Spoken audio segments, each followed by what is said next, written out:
ladies and gentlemen. Welcome to my channel. Today I'm going to talk about my car, the Lexus IS 250. I made previous videos on this, on the car before on my channel, but I'm just going to answer some questions. I pulled some of these questions from the comment section from some of these videos, and there were a few questions on Instagram as well. But let's just get straight to it. Okay, so the first question is, why didn't I get a Mercedes or a BMW? Well, the reason why is because I wanted a car that was reliable. And I know that Lexus is a very reliable car. Why? Because it's Toyota. Lexus is basically a Toyota car with leather. That's what someone told me. And it's kind of true. Lexus is a Toyota, technically. Toyota makes it. It is owned by Toyota Corporation. So you're going to get the same quality in terms of reliability from a Lexus. And that's one primary reason why I chose Lexus versus something else, because I wanted something that's going to last me beyond 150,000 miles. A lot of BMWs, Mercedes, you have to throw a lot of money into it once it gets beyond that mileage. So that was a big factor for me of getting this versus a BMW, Mercedes, an Audi. Reliability. And the Germans do make more, their cars they're more driver enthusiast cars, meaning that they are built for performance. And for me, I'm not really a huge performance. I don't need anything super fast. You know, I don't drive like a crazy madman on the freeway, so that wasn't really very important to me. And besides, if it was, then I will just get an IS 350 or an ISF. But the ISFs are really expensive, so I probably won't ever get that. But yeah, that's the main reason, is reliability. The second question I'm going to answer is gas mileage. Is gas mileage terrible? No, it is not. Now, it's not going to be a Prius or a four-cylinder Toyota Corolla. My car before was the 2004 Toyota Corolla. It had around 320,000 miles on it when I got rid of it. It was falling apart. The interior it was just getting too old. So I I donated to my local church. I believe it was Father Joe. And I just needed a new car, or a car to replace it. I needed to replace that Toyota Corolla. So in terms of gas mileage, no, I don't think it's terrible. It's not a Prius, like I said. You're not going to get 40 miles per gallon on this thing. Yes, it takes premium gas, meaning it's 20 cents more than, whatever the price of regular 87 is at your local gas station. I looked it up on Google. It's 21 city and 29 highway. So combined, it's going to be around 25. And when you drive the Lexus IS 250, it will actually tell you, there is a gauge there that says average miles per gallon that you're getting with the car. And for me, it's always hovering around 23.5, 24. Depends on how aggressive I drive. But I don't drive very aggressively, and that has kind of helped as well to me not burning a lot of fuel. On the freeway, I can say yes, definitely 29 miles per gallon, because you're at a constant speed. You're not pushing, you're not stop and go as you would in city driving. And in city driving, yes, it is. I feel like it's definitely, you're using up way more fuel when you're city driving.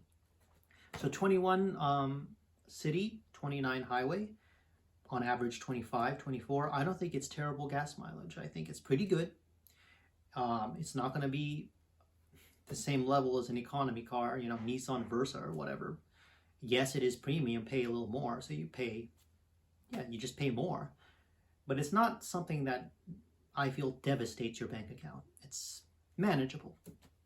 So that's what I think about the gas mileage. Next question. Do you consider the Lexus IS, specifically the second generation that you own, timeless looking? Now, I like all generations of Lexus IS. The first generation, which was based on the Altezza model, Toyota called it Altezza in Japan, and it was a Toyota in Japan. Yes, that car looks dated. You could tell it's from the early 2000s and late 90s, but it's still a very good looking car. And then you have the second generation, which I have, which I honestly feel still looks really nice. They made this, it was available in the United States from 2006 to 2013. And you know, overall, I have to say it's a very classy looking car. It's timeless looking, yes. The only thing dated about it, I have to say, is it does not have the spindle grille that the modern Lexus IS 250s have, that the Lexuses have. The generation after, the third generation, had the spindle grille, and they still do that today. And so that's the only thing that I personally feel looks kind of dated on it. But overall, it's, you know, it's a pretty timeless looking car. I still think it's very attractive looking in 2021. And the current generation, the third generation, it's the same thing. It's definitely, I think that's going to be a pretty timeless design as well. So yeah, it is a classic looking car. It doesn't look old. Still looks very, very good for 2021. And you know, I don't usually go out to the car and look at it and be like, oh my God, you know, this looks like a very beautiful car, because it's just for transportation. But when I do that, and I have done it a couple of times, you know, I think to myself, it doesn't look like an old car. It doesn't look like it's old, because as I said, they made this from 06 to 2013. It's not a particularly old generation. So it's still timeless in 2021. I would still recommend it for those of you looking for a Lexus. Still very good looking. Are there any issues with the car? With specifically the Lexus IS 250 for my generation, the second gen. I don't know if it applies for the third generation. If you own a third generation, let me know. But there is something called carbon buildup, because they use direct injection for the ports. Direct injection means that in time, you will have something called carbon buildup. You could actually fix that. I've actually researched this. You don't want to do something called, what is this called? You don't want to do something where it's called sea foaming. You know, the sea foam treatment, that's only touches the surface and it doesn't really clean it very well. I recommend, and you could get this done. I have a shop that can get it done between 500 and 600 here in San Diego. They quoted me at 580. That process that I'm talking about is called walnut blasting. So I intend to do that when my car reaches 130, maybe 140,000 miles. Because right now it drives great. I don't have any issues or any signs that there's a carbon buildup issue. But you should definitely get that checked if you have an IS 250. If you have a 350 or an ISF, you know, I know those don't have, it's a different engine. It doesn't have the direct injections. So I don't think you're going to have a problem with those. You know, I think you're going to be fine. You're not going to have to shell out that $500 or $600 to clean the valves. So that's the issue I could think of with the 250s. Other issues is not much really. You just need to maintain the car. Oil changes, you need to do that. That's mandatory. You need to actually do basic repairs. And basic repairs, I mean, you know, water pump is one of them. I changed mine at 115,000 miles. Or actually, no, it was 120,000.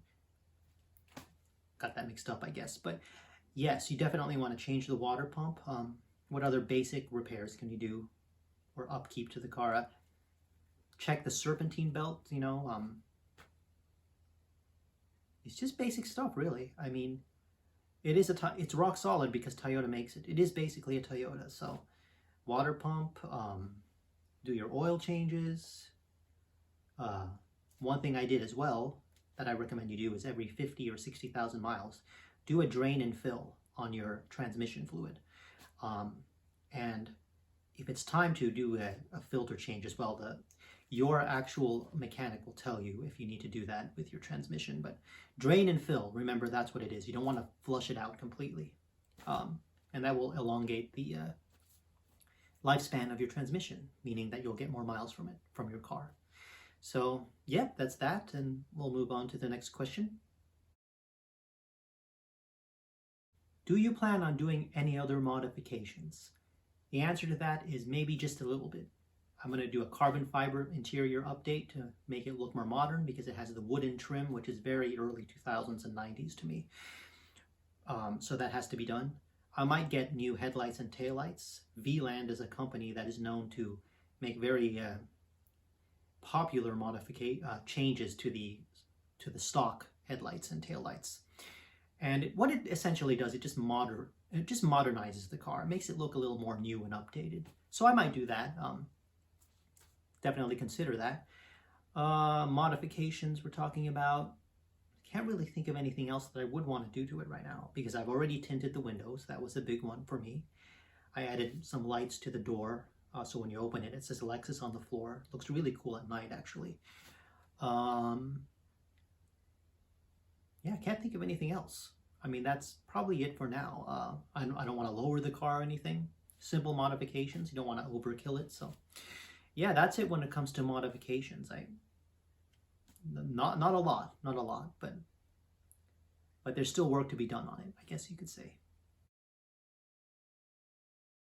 The next question is whether or not I think that, and this is probably going to be the last question because I don't want this video to be too long. I remember doing a video one time similar to this and it went beyond 30 minutes. So I just want to make sure that I'm not boring my viewers, you know, by making a very long video. So the last question is, does driving a Lexus, a luxury car, does it make you feel, do you feel status? Do you feel better than everyone else on the road? No, I don't. This is not a Maserati, all right? This is not like some flashy, whatchamacallit,